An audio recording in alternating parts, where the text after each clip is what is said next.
How to make a private Spotify playlist on your Spotify mobile application. In this tutorial, I will tell you exactly how to do that, and I will do this tutorial on my Android phone, but you can always follow the same steps on any OS or any devices that Spotify supports. As always, if you wanted to see more contents or tutorials like this, please make sure that you hit that subscribe button. Okay, here we go. First off, just open your Spotify application, then from the dashboard, choose your library.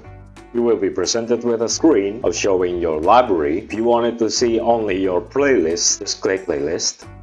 I'll choose this one for example. Okay, and then I will click that three dots button in the middle of the screen. Then I will choose scroll to the bottom and choose make private. If any dialog pops up, just confirm it via clicking make private.